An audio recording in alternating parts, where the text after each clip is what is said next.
welcome to the DHL Supply Chain Pricing Power Index update. I'm here with the one and only Kevin Hill. Kevin, what's the latest? The latest is a 5-point move upwards with the DHL Supply Chain Pricing Power Index. In early May, we were at historic lows. The freight markets were tough.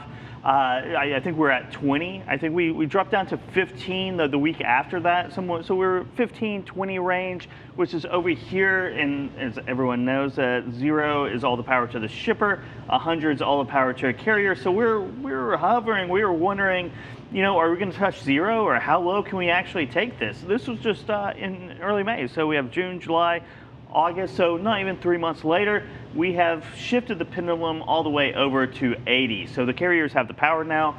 They are in the driver's seat, as you can see, and and that's all about freight volumes, rejection rates. Rejection rates right now are the OTRI is just almost at 20%, which is like 2018 highs, and everyone remembers that market in 2018. Volumes, of course, are record levels. They're about 31% year over year, and I think 34% compared to 2018. Right? I know that's not year over 2 years, but compared to 2018, it is 34% above. So the freight markets are humming along. There's probably going to be some more fiscal stimulus, right? Potentially. And potentially, there's an argument about that. The only worrisome sign I see, and the only bear case I can make right now for when this cycle might end, is unemployment. We had a bump up of unemployment for the first time since I think May as well. So there's still some worrying signs in the economy. GDP was published negative 33%. Right.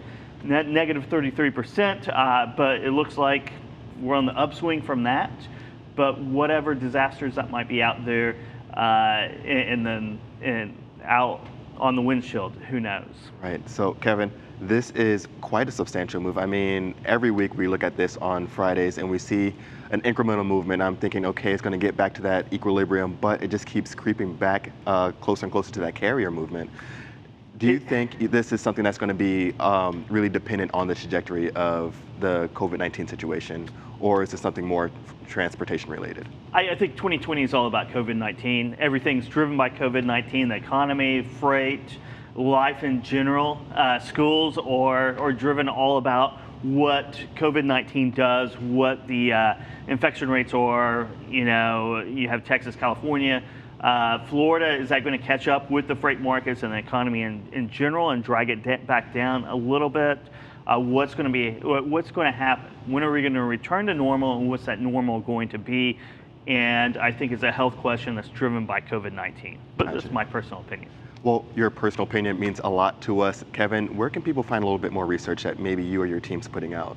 So you can find it in Passport Research, so we put it out on that. We also put out a lot of sponsored content, reports and white papers that we tackle all different types of industries, but FreightWaves.com is always the best place to put it, and you can always find the PPI, or the DHL Supply Chain PPI, on the front page. Excellent, Kevin. Always a pleasure. Thank you so much for that update. And thank you so much for tuning in. That's going to do for this Friday edition of the DHL Supply Chain Pricing Power Index update. Be sure to tune in next week for all the latest.